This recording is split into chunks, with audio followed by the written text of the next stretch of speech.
जय श्री राम दोस्तों, मैं कल्याण भगत स्वागत करता हूं आपका अंबे कल्याण चैनल पर।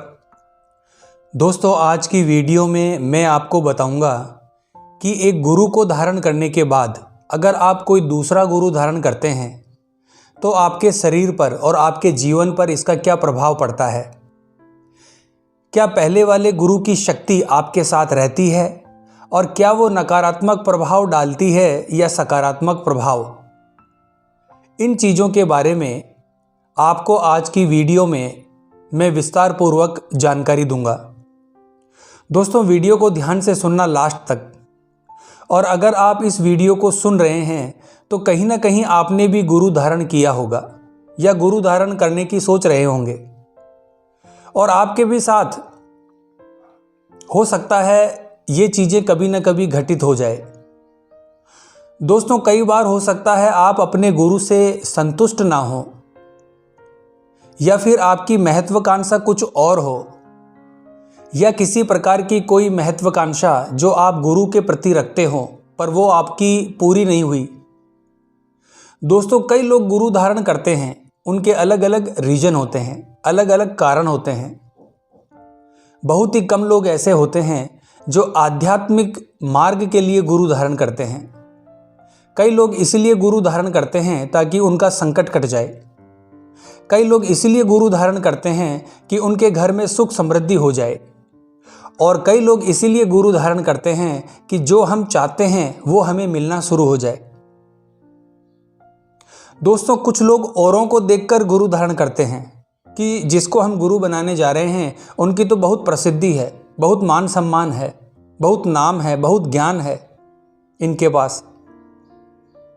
तो कुछ लोग इन चीज़ों को देखकर गुरु बनाते हैं और कुछ लोग दोस्तों साधना क्षेत्र में आगे बढ़ने के लिए और सिद्धियां प्राप्त करने के लिए भी गुरु बनाते हैं।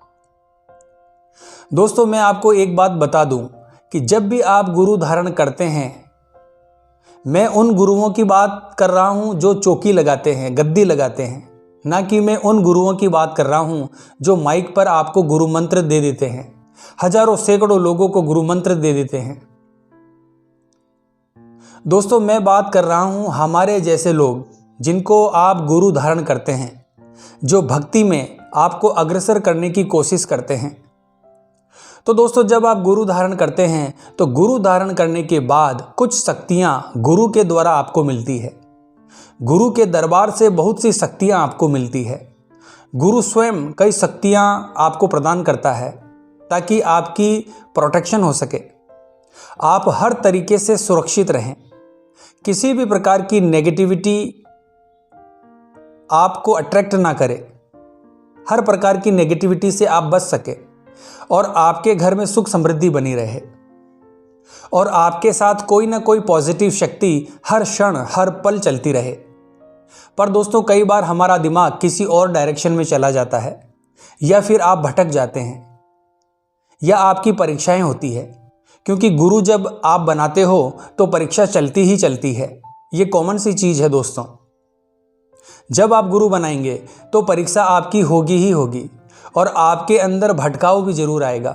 कई बार आपको भटकाव ऐसे दिखाई देगा कि हमारे जो गुरु हैं वो इतने समृद्ध नहीं हैं, इस योग्य नहीं है कि वो ये तंत्र काट सकें। हमारे गुरु योग्य नहीं है कि वो हमें वो चीज़ दे सके जो हम चाहते हैं। दोस्तों, अधिकतर मैंने देखा है कई लोग भूत पिशाच की साधनाओं के पीछे पड़े रहते हैं, यक्षिणियों अप्सराओं की साधना के पीछे पड़े रहते हैं, लेकिन आपके गुरु जो हैं वो आपको इन चीज़ों से दूर रखना चाहते हैं। पर इसके विपरीत कुछ लोग जो हैं अलग अलग महत्वाकांक्षाओं के लिए गुरु धारण करते हैं और गुरु धारण करने के बाद उनको इतनी जल्दी होती है कि आज ही सब कुछ हो जाए। कई लोग गुरु बनाते ही कहते हैं कि गुरुजी मुझे गद्दी लगानी है। अब दोस्तों, गद्दी कोई हलवा तो है नहीं जो आप बिना दांतों के खा लोगे, जबकि जो गुरु है उनको पता है कि हमारे लिए क्या सही है और क्या गलत है, कब हमें गद्दी लगानी चाहिए, कब नहीं लगानी चाहिए। क्योंकि जब आप गद्दी लगाते हैं, दरबार लगाते हैं, तो इसमें बहुत ज़रूरी बात ये होती है कि आपकी सुरक्षा का इसमें विशेष स्थान होता है। क्योंकि जब गद्दी लगाते हैं तो बहुत सारी नेगेटिव शक्तियां आपको इफेक्ट करती है, आपको प्रभावित करती है। लोगों का उतारा आप करते हैं, नेगेटिविटी को हटाते हैं। कई बार ये नेगेटिव शक्तियां आप पर प्रभाव डालना शुरू कर देती है और इनका जो इफेक्ट है वो इतना प्रभावशाली होता है कि आपको शारीरिक परेशानियां शुरू हो जाती है। ऐसी स्थिति में कोई गुरु नहीं चाहता कि किसी भी प्रकार की समस्या आपको हो। तो दोस्तों, जब आप गुरु बनाते हैं तो पहली बात तो आपको इस चीज़ का ध्यान रखना चाहिए कि गुरु बनाओ तो सोच समझ कर बनाओ।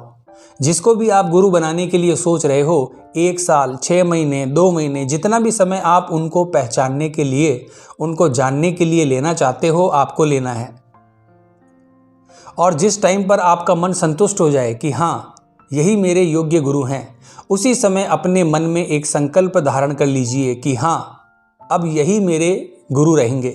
इन्हीं के चरणों में मुझे अपना शीश रखना है, मुझे समर्पित होना है।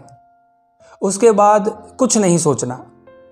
कोई उनसे ज़्यादा बलिष्ठ है, शक्तिशाली है, तपस्वी है, कुछ नहीं सोचना। सिर्फ आपको एक ही चीज़ सोचनी है कि अब यही मेरे गुरु हैं और इनसे बढ़कर कोई नहीं। और उस समय आपको समर्पित हो जाना है गुरु के प्रति और सिर्फ गुरु भक्ति करनी है।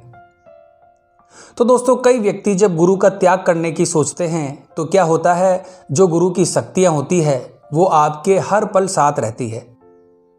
देखिए दोस्तों, गुरु 2 तरह के होते हैं। एक दीक्षा देते हैं और एक शिक्षा देते हैं।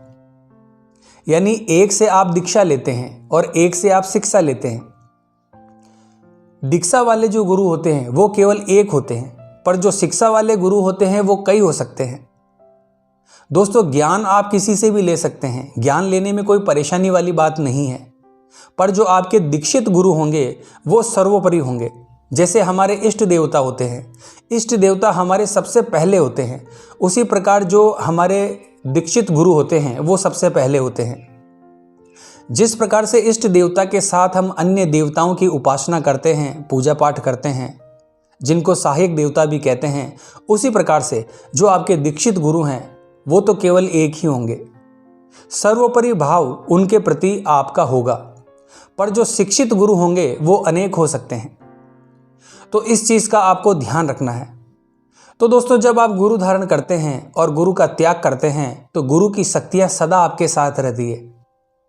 अगर आपके मन में कपट आ जाता है, आप अपनी इच्छा से गुरु का त्याग करते हैं, तो गुरु की शक्तियाँ रिटर्न हो जाती है, यानी वापस चली जाती है गुरु के चरणों में, गुरु के दरबार में। लेकिन अगर गुरु आपका त्याग करता है किसी कारणवश, फिर भी दोस्तों गुरु बहुत दयालु होते हैं, उनकी शक्तियां फिर भी आपकी सहायता करती है। गुरु का हाथ तो आपके ऊपर सदा ही रहता है। अगर आप सोचते हो कि मैंने एक गुरु को छोड़कर दूसरा गुरु धारण कर लिया है, तो भी उन गुरु का तत्व, उन गुरु की ऊर्जा आपके ऊपर होगी ही होगी। लेकिन नेगेटिविटी का फर्क कब पड़ेगा दोस्तों? जब आपके गुरु तामसिक प्रवृत्ति के होंगे। तामसिक अगर आपके गुरु हैं तो आपके शरीर में मलिनता और आपके शरीर में पॉजिटिव ऊर्जा का एकत्रीकरण बहुत ही कम होगा। अगर आपके गुरु तामसिक थे, अगर आपने भी तामसिक चीज़ों की बलि दी थी, तो कहीं ना कहीं आपका ऑरा मलिन होगा। तो दोस्तों, अगर आप एक गुरु के होते हुए दूसरा गुरु धारण करते हैं, तब भी आपके गुरु की शक्तियाँ आपके साथ चलती रहती है और उनकी कृपा भी आपको प्राप्त होती है। तो दोस्तों, मुझे आशा है आज की ये जानकारी आपको पसंद आई होगी। तो कमेंट बॉक्स में हर हर महादेव बोलना पड़ेगा दोस्तों। मिलते हैं इसी प्रकार की अगली वीडियो के माध्यम से। जय मां अम्बे, जय श्री कल्याण।